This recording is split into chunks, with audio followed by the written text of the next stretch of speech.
नमस्कार साथियों, स्वागत है आपका एक बार फिर से हमारे YouTube channel exam fairs with BK में। तो आज का वीडियो थोड़ा अलग है। आज हम लोग जानेंगे रूस और यूक्रेन के बीच जो महायुद्ध चल रहा है उसके कारण और उसका पूरा डिटेल इस वीडियो में। तो वीडियो में शुरू से अंत तक बने रहिएगा। आशा करता हूँ पिछले वीडियो की तरह ही आपको ये वीडियो भी मज़ेदार साबित होगा और बहुत अच्छा लगेगा, बहुत सारी जानकारियाँ आपको मिलेंगी। तो चलिए शुरू करते हैं। सबसे पहले देखते हैं युद्ध का कारण क्या है, क्यों युद्ध हो रहा है रूस और यूक्रेन के बीच। तो सबसे पहला जो कारण है वो यहाँ पर देख सकते हैं, अमेरिका और नेटो मिलकर रूस को दबा कर रखेंगे, ऐसा रूस का मानना है। और रूस इसके कारण से मानता है कि मेरे अस्तित्व पर, मेरे एग्जिस्टेंस पर खतरा आ जाएगा। इसीलिए ये चाहता है रूस कि हम यूक्रेन को नेटो में कभी शामिल नहीं होने देंगे। अब नेटो की बात आई और यूक्रेन का जहाँ तक बात है, यूक्रेन जो है हमेशा चाहता है कि वो नेटो के साथ शामिल हो जाए, जबकि रसिया इसका उल्टा चाहता है। रसिया कभी नहीं चाहेगा कि अमेरिका और नेटो से यूक्रेन मिल जाए, क्योंकि यूक्रेन रसिया का पड़ोसी देश है। और अगर अमेरिका और नेटो, जो कि रसिया के दुश्मन जैसे हैं, वो मिल गए यूक्रेन से, तो यूक्रेन की धरती पर इन दोनों लोग जो है नाटो और अमेरिका दोनों अपने आर्मी पर्सनल या अन्य चीज़ों को, जो आर्मी इक्विपमेंट्स है, वहाँ पर रख सकते हैं और इससे रूस के अस्तित्व पर खतरा आ जाएगा। ये सबसे बड़ा कारण है जो अभी युद्ध हो रहा है उसका। छोटे छोटे और कारण हैं, वो आपको आगे वीडियो में पता चलेंगे, लेकिन ये बहुत बड़ा कारण है। दूसरा कारण आप देख सकते हैं, ये है सुपर पावर बनने की होड़। यूएसए यानी कि अमेरिका, आप जानते हैं वेस्टर्न कंट्रीज है और महाशक्तिशाली देश है, उसमें और रशिया में, इन दोनों में कहीं ना कहीं ये होड़ चलता है कि कौन सुपर पावर है। तो इस कारण से, ये दो कारणों के कारण रशिया ने वेस्टर्न कंट्रीज और नेटो के सामने ये डिमांड रखी कि सबसे पहला डिमांड क्या था?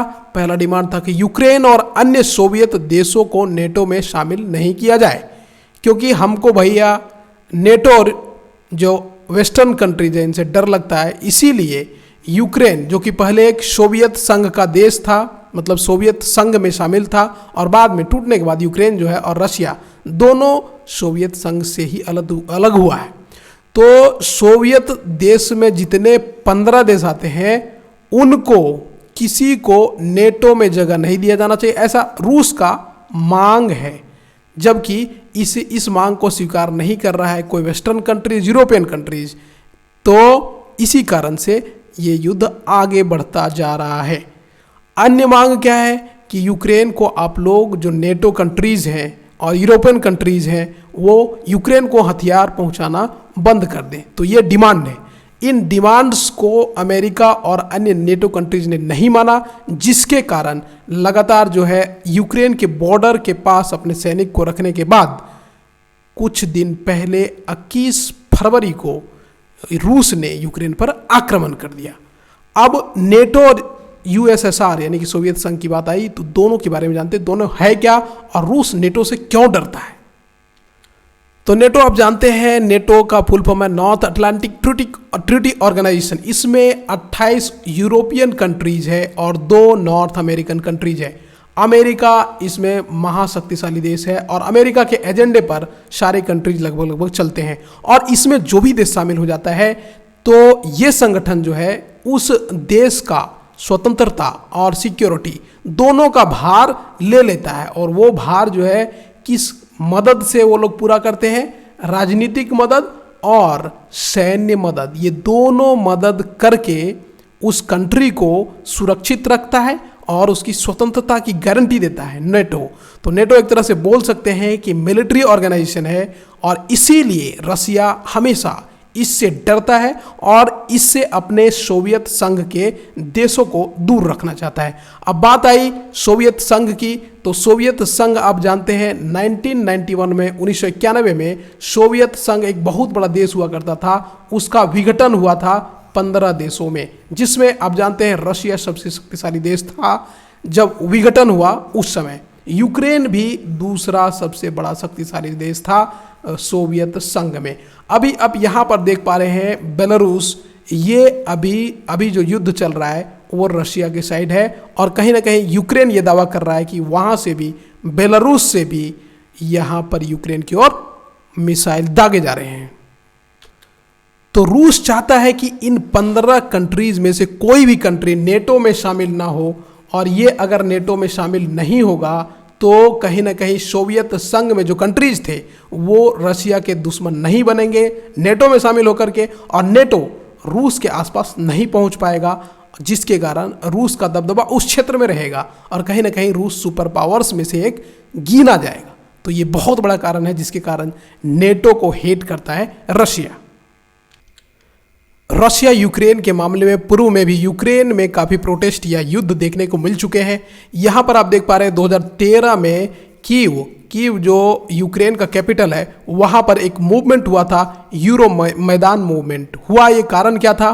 कारण ये था कि यहाँ जो यूक्रेन है वो रशिया के साथ जा रहा था, यूरोपियन यूनियन के साथ जो एग्रीमेंट हुआ था उसको कैंसिल कर रहा था, जिसके कारण कीव में जो यूक्रेनियन थे वो इसका कड़ा विरोध कर रहे थे कि हम रशिया के साथ नहीं जाएंगे, अपने पड़ोसी देश के साथ नहीं जाएंगे। तो रशिया के खिलाफ यहाँ यूरो मैदान में मूवमेंट हुआ था 2013 में यूक्रेन के कैपिटल कीव में। उसके बाद 2014 में एक बड़ा युद्ध हुआ था यूक्रेन में, ठीक है, यूक्रेन और रशिया के बीच भी ये युद्ध था, और ये युद्ध था प्रो रशियन सेपरेटिस्ट का। मतलब रशिया में कुछ लोग जो शामिल होना चाहते हैं उन लोगों का ये युद्ध था। वो युद्ध था जो रशिया के बॉर्डर के आसपास जो लोग थे जो रशिया को सपोर्ट करते थे लेकिन रहते यूक्रेन में थे, उनका युद्ध था। तो ये युद्ध था क्या, यहाँ पर आप समझ पाएंगे पूरी तरीके से कहाँ से युद्ध शुरू हुआ है 2014 में। मतलब 2014 से ही ये युद्ध चालू है रशिया और यूक्रेन में, और लगातार आप यहाँ पर देख पा रहे हैं ये यहाँ पर एक लुहांस्क रीजन दिख रहा है और दूसरा डोनेस्क, ठीक है। इन दोनों को मिलाकर के इन एरिया को कहा जाता है डॉनबास एरिया, ठीक है। यहाँ पर आप देख पा रहे हैं रशिया के बॉर्डर के पास ही ये एरिया है, और यहाँ पर कुछ छोटा सा क्षेत्र है पूरे डॉनबास एरिया का जहाँ पर सेपरेटिस्ट लोग रहते हैं जो फुल्ली रशिया को सपोर्ट करते हैं और यहाँ पर यूक्रेन का विरोध करते हैं। हालांकि ये पार्ट यूक्रेन का है। तो 2014 से यहाँ युद्ध शुरू हुआ था, ठीक है। और उसके बाद से ही रशिया का ये मानना है कि लुहांस्क और डोनेस्क 2 फ्री कंट्रीज घोषित कर दिए जाएं। ये यूक्रेन को लगातार बोलता आ रहा है क्योंकि यहाँ के लोग अपने आप को फ्री रखना चाहते हैं। डोनबास रीजन के लुहांस्क और डोनेस्क जो 2 रीजन्स हैं, यहाँ के लोग अपने आप को फ्री रखना चाहते हैं, ऐसा रशिया का मानना है। लेकिन यूक्रेन ने कभी ऐसा नहीं किया और यूक्रेन की फोर्सेस लगातार यहाँ पर अटैक करती रही, सेलिंग करती रही, गोलीबारी करती रही। इससे रशिया काफ़ी नाराज था, ठीक है। और यूक्रेन डायरेक्टली रशिया से कन्वर्सेशन करने छोड़कर ये नेटो में शामिल होना चाहता था, और वो चाहता था कि नेटो में शामिल होकर के ये जो लुहांस्क रीजन है और डोनेस्क रीजन है उसको जो है कहीं ना कहीं अपने क्षेत्र में पूरी तरह से पकड़ बनाया रखा जाए। लेकिन ऐसा हुआ नहीं, और रशिया ने 21 फरवरी में, जो 21 फरवरी है, उस डेट को धावा बोल दिया यूक्रेन के खिलाफ इसी रीजन से, ठीक है। अब इसके पहले आप जानते हैं, नहीं जानते होंगे तभी कोई बात नहीं, एक क्रीमिया एक रीजन है ब्लैक सी के जस्ट बगल में, यहाँ पर सी ऑफ एजोव है और बीच में यहाँ पर कर्च स्ट्रेट पड़ता है। तो क्रीमिया एक ऐसा जगह है जहाँ पर जब 2014 में प्रो रशियन सेपरेटिस्ट युद्ध हुआ था तो वहाँ पे रशिया ने क्रीमिया को अपने क्षेत्र में अधिग्रहण कर लिया था, अपने में शामिल कर लिया था। तो जब क्रीमिया को यूक्रेन से रशिया ने अपने में शामिल कर लिया तो अमेरिका को गुस्सा आया, और पहले एक ग्रुप हुआ करता था G8, ग्रुप ऑफ 8, उसमें से रशिया को अलग कर दिया, रशिया को उससे बाहर कर दिया। तो अभी जो वो संगठन है ग्रुप ऑफ 7 कहलाता है। 2014 में रशिया को ग्रुप ऑफ 8 से बाहर कर दिया गया था अमेरिका के द्वारा, और अभी वो ग्रुप ऑफ 7 है। रशिया का ऐसा मानना है कि हमारे आर्मी ने डोनेस्क और लुहांस्क रीजन के आसपास हमारे रशियन बॉर्डर में 1 महीना तक वेट किया था, लेकिन तब भी यूक्रेन नहीं माना। यूक्रेन लगातार अपनी तेजी बढ़ा रहा था कि वो नेटो ज्वाइन कर ले। इससे तंग आकर 21 फरवरी को रशिया ने धावा बोला यूक्रेन में, और धावा बोलने के साथ ही आपको जो 2 रीजन मैंने बताया डोनेस्क, उसको डोनेस्क पब्लिक रिपब्लिक DPR, इसको स्वतंत्र कंट्री घोषित कर दिया। ये रसिया के द्वारा घोषित स्वतंत्र कंट्री है। 21 फरवरी 2022 को इन्होंने डोनेस्क और लुहान्स्क को दोनों को स्वतंत्र कंट्री, दो स्वतंत्र देश घोषित कर दिया। इसके बाद 21 फरवरी के बाद घोषित करने के साथ ही यूक्रेन में रसिया की सेनाएं प्रवेश करने लगी और लगातार युद्ध चालू हो गया। करंट सिचुएशन आप देख सकते हैं, आज छठा दिन है युद्ध का, छठा दिन भी लगातार युद्ध हो रहा है और रशिया ने ऐसा सोचा भी नहीं था कि इस प्रकार का रेजिस्टेंस, इस प्रकार की प्रतिबद्धता यूक्रेन के लोगों के द्वारा देखने को मिलेगी। यहाँ पर आपको याद रखने की बात यह है कि यूक्रेन के लोग कभी नहीं चाहते कि वो रशिया के साथ शामिल हो जाए, जिसके कारण यूक्रेन के लोगों में भी ये भावना है कि वे लड़ाई करेंगे। तो यहाँ पर देख पा रहे हैं सिविलियन के स्ट्राइक हो रहा है और लगातार यूक्रेन की सेनाएं टैंक का विरोध कर रही है, इधर उधर जा कर के रोड में भी लेटे आप ये इसको देख पा रहे हैं। और रसिया की सेनाएं जो है यूक्रेन की कैपिटल कीव और अन्य जगहों पर पहुंच चुकी है टैंक के साथ। और यहाँ पर ये पिक्चर देखने वाली बात है, एक महत्वपूर्ण संदेश देती है। यहाँ के नागरिक जो है इनको हथियार सप्लाई किया गया है यहाँ के प्रेसिडेंट के द्वारा और ये लगातार भाग ले रहे हैं युद्ध में, जिसके कारण रेजिस्टेंस अभी तक छठा दिन भी बरकरार है। इतने शक्तिशाली देश रसिया के अगेंस्ट युद्ध हो रहा है, तब भी छठा दिन लगातार ये लोग माने शक ले रहे हैं, समझ सकते हैं, अपना शक्ति दिखा रहे हैं। ये तभी पॉसिबल है जब यहाँ के कंट्रीमैन लगातार रशिया के खिलाफ युद्ध करने को आतुर है। अब यहाँ एक चीज़ आप देख सकते हैं कि रसिया के प्रेसिडेंट जेलेंस्की जो है वो उनको मालूम है कि ये रसिया के नंबर 1 टारगेट है और अगर ये पकड़े जाएं तो रसिया इनका बहुत बुरा हाल करेगा। ठीक है, और रसिया ने भी सोचा था कि हम जब यूक्रेन पर आक्रमण करेंगे तो ये हाल होगा। यहाँ से जो है अशरफ गनी जो अफगानिस्तान के प्रेसिडेंट थे जिस तरह भागे थे, उसी प्रकार जेलेंस्की भी अपने कंट्री से भाग जाएगा। और इसे भागने का ऑफर भी मिला था। अमेरिका और अन्य देशों ने, मित्र देशों ने कहा था कि जेलेंस्की तुम अपने कंट्री को छोड़ दो, तुम पर बहुत खतरा है, मैं तुम्हें एयरलिफ्ट करके सेफ जगह पर पहुंचा देता हूं। लेकिन इसका कहना था मुझे भागना नहीं है, मुझे कुछ दे सकते हो तो हथियार दो, मैं यहाँ लड़ूंगा। और इन्हें इतना मालूम होने के बाद भी ये सच्चे देशभक्त की तरह अभी लड़ रहा है और तालिबान की तरह रूस जो है यहाँ पर यूक्रेन में अपनी सत्ता स्थापित नहीं कर पा रही। हालांकि रशिया का कहना है कि हम यूक्रेन में अपनी सत्ता स्थापित नहीं करना चाहते, हम बस ये चाहते हैं कि ये सरकार, जेलेंस्की सरकार जो है उसको परिवर्तित कर दिया जाए और प्रो यूएसए सरकार यहाँ पर नहीं हो। मिलिट्री अपने हाथों में सरकार कानून को ले और नई सरकार बनाए जो प्रो रसिया के साथ हो और नेटो या यूएसए के साथ नहीं हो। अब यहाँ पर एक मज़ेदार बात आप देख सकते हैं कि यहाँ पर तालिबान जो है वो बोल रहा है कि हम यूक्रेन में जो हो रहा है उससे काफ़ी चिंतित है, जो वायलेंस हो रहा है, कैजुअलिटी हो रही सिविलियन की, उससे काफ़ी चिंतित है। ये बेचारे आप देख लीजिए, इनके चेहरे को देख लीजिए, हाथ में क्या है, और तब भी बेचारे को चिंता है। जब तालिबान खुद अफगानिस्तान में इस प्रकार की काम कर रहा था तब इसको पता नहीं क्या मतलब मन में क्या था, और अभी देखिए लग रहा है कि सच में ये बदल चुका है। लेकिन अभी भी उस तरह की सिचुएशन आने पर ये लोग ऐसे ही करेंगे, क्योंकि ये तालिबान जो है कहीं ना कहीं एक तरह से टेररिस्ट ही हैं। आज के जो हालात बन रहे हैं रशिया और यूक्रेन के युद्ध में, अब यूक्रेन दावा कर रहा है कि रशिया जो है अपनी ओर से वैक्यूम बम छोड़ रहा है जो प्रतिबंधित रहता है युद्ध में।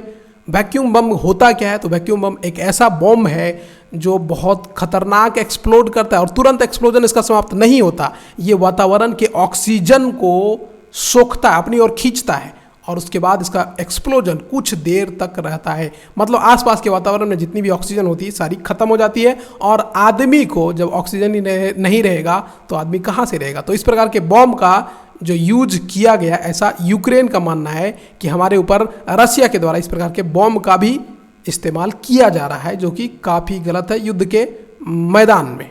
ठीक है, अब एक और चीज़ यहाँ पर देखने को मिल रहा है कि रशिया जो है टीवी टावर्स को भी अपना जो है अटैक बना रही है, इस पर भी अटैक कर रही है और ये सारी कम्युनिकेशन के माध्यम को भी ख़त्म करना चाहती है।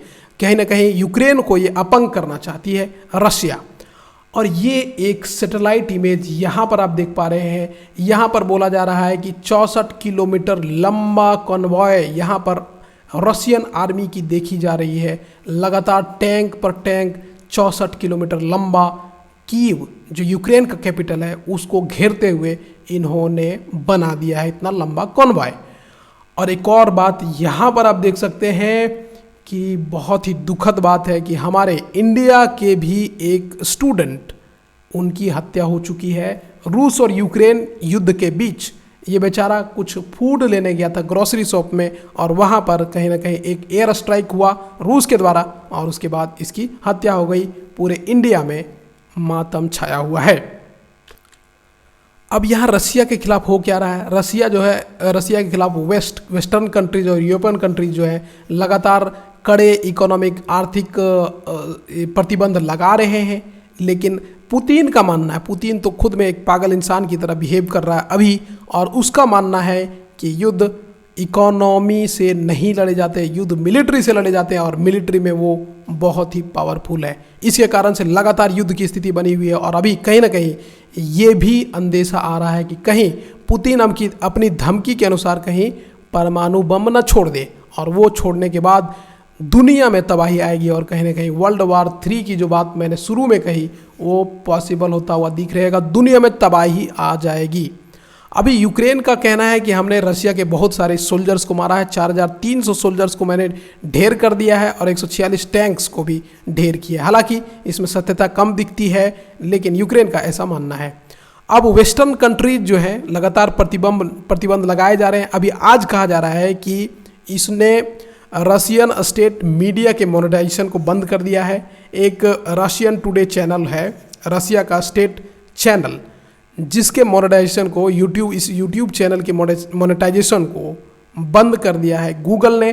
और लगातार विभिन्न प्रकार के चैनल्स, रशियन चैनल्स को भी गूगल ब्लॉक कर रहा है। कहीं ना कहीं चारों तरफ से रशिया की इकोनॉमी को बर्बाद करने का ये चाल चला जा रहा है। लेकिन पुतिन तब भी बाज नहीं आ रहे हैं, अभी भी लगातार जो है युद्ध की स्थिति बनी हुई है। हालांकि एक बार डायलॉग भी हुआ, ठीक है, लेकिन उससे बात नहीं बनी। दूसरा डायलॉग जो है कल 2 मार्च को होना है। आशा है कि उससे भी बात नहीं बनेगी, क्योंकि लगातार दोनों एक दूसरे के समक्ष बैठने का प्रयास नहीं कर रहे।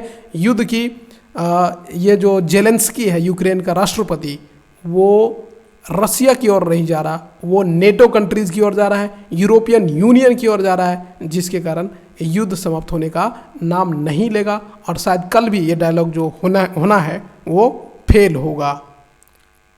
अब भारत का पक्ष जाने अगर रशिया यूक्रेन के युद्ध में, तो क्या है, ये लगभग न्यूट्रल रहने का प्रयास करता है इंडिया, और बहुत सही भी है। क्रीमिया का जब अधिग्रहण किया था रशिया ने 2014 में, तो उस समय वेस्टर्न कंट्रीज लाइक अमेरिका का साथ नहीं दिया था भारत ने 2014 में। अब 2020 में संयुक्त राष्ट्र संघ में यूक्रेन ने एक प्रस्ताव लाया था कि क्रीमिया का अधिग्रहण करके रशिया ने मानवाधिकार का हनन किया। ये प्रस्ताव संयुक्त राष्ट्र संघ में लाया गया था यूक्रेन के द्वारा 2020 में। वहाँ पर भारत ने इसके खिलाफ वोट किया था। मतलब कहीं ना कहीं ये रूस के साथ गया था इंडिया 2020 में। अभी 2022 में जब ये वार हो रहा है रसिया और यूक्रेन का, तो अभी इंडिया जो है वो कोई वोट नहीं कर रहा। यूनाइटेड नेशन सिक्योरिटी काउंसिल में जब ये वोटिंग हुई तो उसमें इंडिया ने वोट नहीं किया। चाइना हालांकि कहा जाता है कि ये रसिया का दोस्त है, लेकिन इसने भी वोटिंग नहीं की। इसके साथ साथ यूनाइटेड अरब एमिरेट्स, इसने भी वोटिंग नहीं की। मतलब 3 देशों ने कोई वोटिंग नहीं की। रशिया ने वीटो लगाकर इस प्रस्ताव को, जो प्रस्ताव था to deplore Russia for its invasion in Ukraine, इस प्रस्ताव को रशिया ने वीटो लगाकर ख़त्म कर दिया। क्योंकि अब जानते हैं रशिया, चाइना, फ्रांस, इंग्लैंड और अमेरिका, ये 5 परमानेंट मेंबर हैं यूनाइटेड नेशन सिक्योरिटी काउंसिल का। ये कभी भी किसी भी प्रस्ताव को वीटो लगाकर ख़त्म कर सकते हैं। संयुक्त राष्ट्र सुरक्षा परिषद में 10 नॉन परमानेंट मेंबर होते हैं, उसमें इंडिया भी है, इसीलिए इंडिया को वोटिंग करने का मौका मिला। 2021 से भारत जो है संयुक्त राष्ट्र सुरक्षा परिषद का एक मेंबर है। आगे बढ़ते हैं। यहाँ पे आप देख पा रहे हैं कि रशिया ने भारत के न्यूट्रल मूव का बहुत सराहना किया है। वहीं पर यूक्रेन के राष्ट्रपति ने ट्वीट किया कि हमने प्रधानमंत्री मोदी से बात की और उन्हें कहा कि कम से कम यूनाइटेड नेशन सिक्योरिटी काउंसिल में जो पॉलिटिकल सपोर्ट हमें चाहिए रसिया के इन्वेजन के कारण वो हमें दीजिए, ऐसा यूक्रेन का कहना है। हालांकि रशिया जो है भारत जो है कहीं ना कहीं रसिया से थोड़ा ज़्यादा क्लोज है, जिसके कारण रसिया को सपोर्ट करता है, हालांकि चाहता है कि ये न्यूट्रल रहे। अगर अभी की स्थिति पूछी जाए तो रशिया ने लगातार ये आग्रह किया है कि सिविलियन लोग यूक्रेन की राजधानी कीव से दूर हो जाएं, क्योंकि ये कह रहा है कि हम प्रिसीजन अटैक करेंगे। कीव में जो है लगातार एयर स्ट्राइक करने की मंशा यहाँ पर रशिया की है, जिसके कारण ये पहले से ये ऑर्डर दे रहा है यहाँ के सिविलियंस को कि आप कीव को खाली कर दें और हमको आप पर अटैक करने के लिए मजबूर न करें। ये स्थिति यहाँ पर बनी हुई असमंजस की स्थिति पूरी दुनिया में है और वहाँ पर तो फिर आप जानते हैं कि विनाशकारी स्थिति है यूक्रेन में और उसके कारण पूरी दुनिया असमंजस की स्थिति में है पुतिन के कारण, क्योंकि पुतिन जो है एक हठी आदमी है, वो एक पागल की तरह भी बिहेव कर रहा है, कहीं ना कहीं पूरे दुनिया को खतरे में डाल सकता है एटम बम यानी कि परमाणु बम छोड़कर। आपका क्या मानना है, क्या पुतिन परमाणु बम यूज कर सकता है? आप बताएं हमें कमेंट बॉक्स में। वीडियो को देखने के लिए धन्यवाद। अच्छा लगा हो तो ज़रूर शेयर कीजिएगा और मुझे लगता है कि आपको काफ़ी नॉलेज मिला होगा इस वीडियो से, अगर आप इसको पूरा देखे होंगे तो। चलिए वीडियो को करते हैं ख़त्म। धन्यवाद।